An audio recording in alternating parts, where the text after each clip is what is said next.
प्रिय विद्यार्थियों नमस्कार। मैं अनिल कुमार यादव, सहायक आचार्य राजनीति विज्ञान, राजकीय कन्या महाविद्यालय बहरोड। विद्यार्थियों, आज के इस यूट्यूब चैनल वीडियो में आपका हार्दिक स्वागत और अभिनंदन।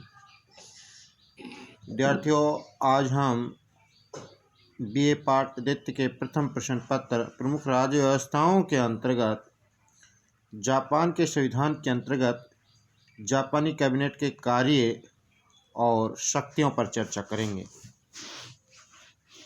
विद्यार्थियों, कैबिनेट जापान की समस्त शासन व्यवस्था की आधार बिंदु है और इसे प्रशासनिक विषय,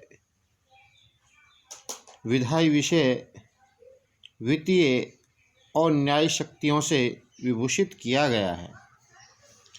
कैबिनेट की शक्तियों का अध्ययन हम निम्न रूपों में कर सकते हैं।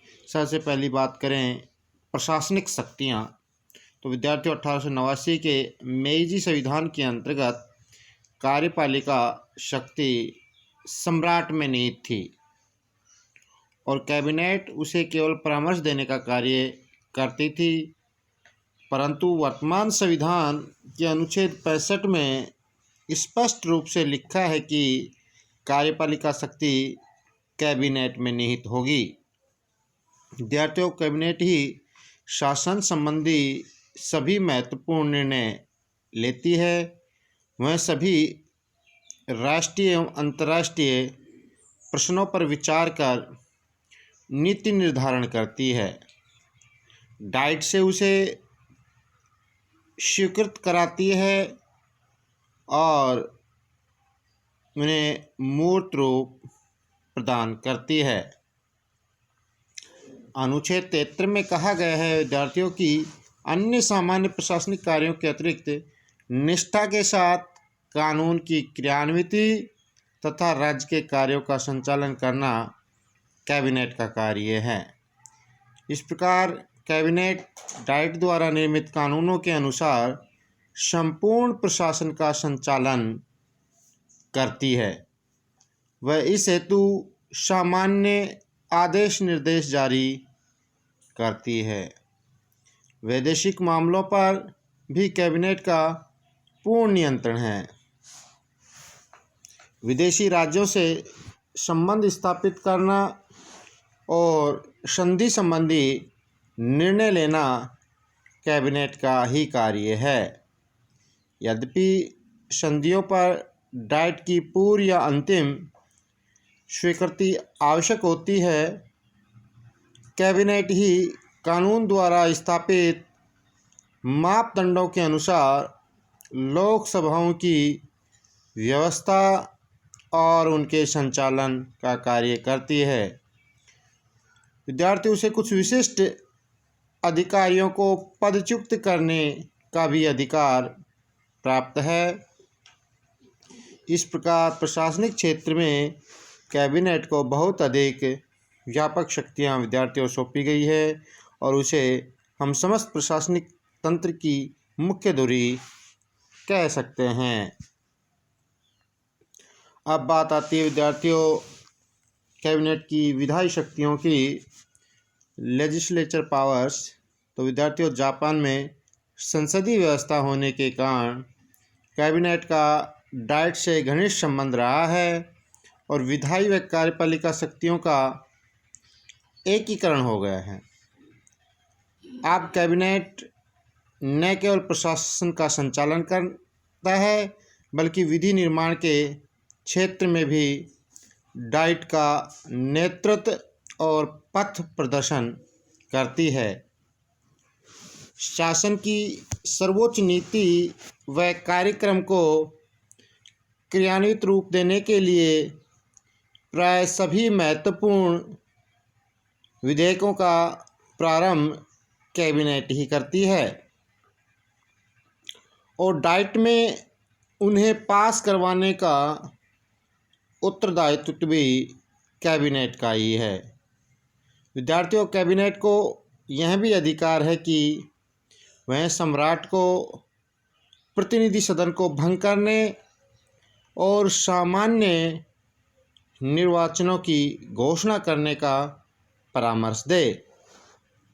विद्यार्थियों, प्रतिनिधि सदन भंग हो जाने पर कैबिनेट सम्राट को सदन का संकटकालीन अधिवेशन बुलाने का परामर्श दे सकती है। वस्तुतः प्रशासनिक और विधायी दोनों क्षेत्रों में नेतृत्व कैबिनेट को ही प्राप्त है, और वही इस कड़ी है जो कार्यपालिका और विधायिका को परस्पर जोड़ती है। कैबिनेट राष्ट्र नीति निर्धारित करती है और विधायी प्रक्रिया में प्रभावपूर्ण रूप से भाग लेती है। अब बात करते हैं विद्यार्थियों कैबिनेट की वित्तीय शक्तियाँ। तो विद्यार्थियों, राष्ट्रीय वित्त पर कैबिनेट को पूर्ण शक्ति प्राप्त होती है। बजट अर्थात राष्ट्रीय आय व्यय के ब्यौरे का निर्माण, उसे डाइट में प्रस्तुत और स्वीकृत कराना कैबिनेट का अत्यंत ही महत्वपूर्ण कार्य है।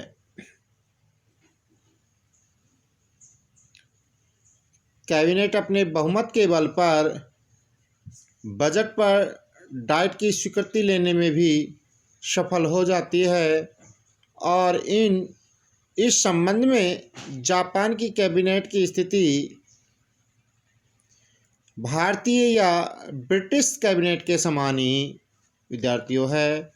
वित्तीय क्षेत्र में जापान की कैबिनेट अमेरिकी कार्यपालिका की तुलना में निश्चित रूप से ही विद्यार्थियों अधिक शक्तिशाली है। अब बात करें विद्यार्थियों जापानी कैबिनेट की न्यायिक शक्ति के बारे में। तो विद्यार्थियों, न्यायिक क्षेत्र में भी कैबिनेट को कुछ अधिकार प्राप्त हैं। सर्वोच्च न्यायालय के मुख्य न्यायाधीश व अन्य न्यायाधीशों के मनोनयन की शक्ति न्यायपालिका को ही प्राप्त है। अनुच्छेद 6 में स्पष्ट लिखा है विद्यार्थियों कि सम्राट कैबिनेट द्वारा निर्देशित व्यक्ति को, जो सम्राट है जापान का, वो कैबिनेट के द्वारा निर्देशित व्यक्ति को सर्वोच्च न्यायालय का मुख्य न्यायाधीश नियुक्त करेगा। इसका उल्लेख अनुच्छेद 6 में किया गया है। एक सम्राट उसी व्यक्ति को सर्वोच्च न्यायालय का मुख्य न्यायाधीश नियुक्त करेगा जिसे कैबिनेट ने निर्देशित किया है। मुख्य न्यायाधीश के अतिरिक्त सर्वोच्च न्यायालय के अन्य न्यायाधीशों तथा अधीनस्थ जो न्यायालय के न्यायाधीशों की नियुक्ति करने का कार्य भी कैबिनेट का ही है विद्यार्थियों। यद्यपि कैबिनेट की इस शक्ति पर लोक निर्णय का नियंत्रण है। संविधान के अनुच्छेद 73 के अनुसार विद्यार्थियों सामान्यतः क्षमादान, विशिष्ट क्षमादान, दंड को समाप्त करने, दंड में कमी करने और अधिकारों को पुनर्स्थापित करने के संबंध में भी कैबिनेट ही निर्णय लेती है विद्यार्थियों। कैबिनेट ही जापान की वास्तविक कार्यपालिका है और इसे जापान की शासन व्यवस्था में वही स्थिति प्राप्त है जो ब्रिटिश शासन में कैबिनेट को प्राप्त है।